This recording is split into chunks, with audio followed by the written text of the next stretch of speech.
E se os X-Men fosse de fato uma escola?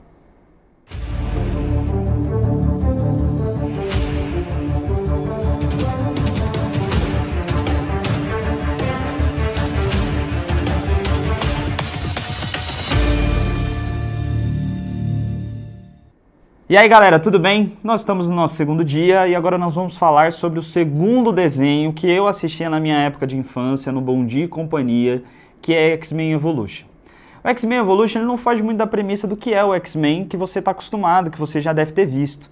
Onde nós temos uma escola que ela é dirigida, né, que tem o diretor como sendo o Professor X, onde tem vários mutantes. Os mutantes eles têm vários poderes. A exemplo do Ciclope, que ele solta raio laser pelos olhos. Ou também a Jean Grey, que ela consegue manipular a matéria, levantar as coisas com o poder da mente, tem poder de telecinese e tudo mais. E tem uma curiosidade que eu acho interessante. O Spike, aquele que solta arpão de madeira, ele não aparece nos quadrinhos, ele foi feito exclusivamente para o desenho. Então ele é um personagem ali que ele é diferente do restante ali.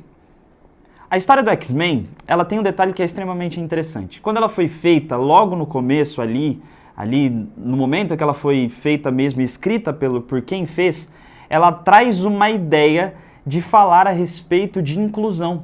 Porque ali nós temos uma luta muito grande entre os mutantes e os humanos. Aí nós temos dois polos, aqueles que acham que os humanos têm que ser exterminados e aqueles que acham que os mutantes têm que ser exterminados.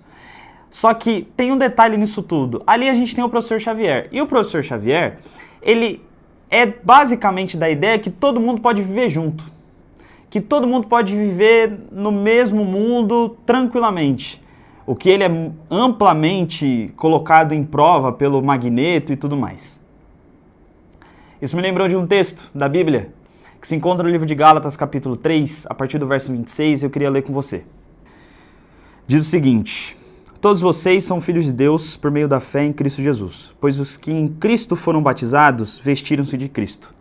Não há judeu, nem grego, nem escravo, nem livre, nem homem, nem mulher, pois todos são um em Cristo Jesus. Se vocês são de Cristo, são descendência de Abraão e herdeiros segundo a promessa. Quando a gente olha esse texto, a gente primeiro precisa entender um pouco do contexto da Igreja da Galácia naquela época e por que Paulo escreveu essa carta. Essa carta é uma carta de confronto. Naquela época, o povo da Galácia ali, ele queria meio que mudar a ideia deles a respeito de que se você faz parte ali da comunidade em que eles viviam, você precisava se moldar a partir daquela comunidade. E o que Paulo faz quando ele fala a respeito aqui em Gálatas capítulo 3? Diz que todos fazem parte da família de Jesus. O que é interessante porque ali eles falavam que só aqueles que eram descendentes de Abraão, eles poderiam fazer parte da comunidade de Jesus, da comunidade ali daquela época, da Galácia. Mas aí Paulo vem, ele muda completamente essa ideia e diz que aqueles que são de Cristo também são herdeiros de Abraão, ou seja, herdeiros da promessa. Quando a gente olha para a história do X-Men, quando a gente olha para a história da nossa vida mesmo, às vezes a gente se sente diferente. Às vezes a gente olha para tudo aquilo que está ao redor e a gente fala, cara, o que eu estou fazendo aqui? Por que eu não faço parte deste lugar? A gente, às vezes, tem esses pensamentos. Mas aí quando a gente volta para o texto bíblico, para aquilo que Paulo falou para a gente percebe que todos fazem parte e todos são filhos de Deus. A mensagem que eu quero deixar para você hoje é que no que diz respeito à inclusão, a pertencimento, você faz parte.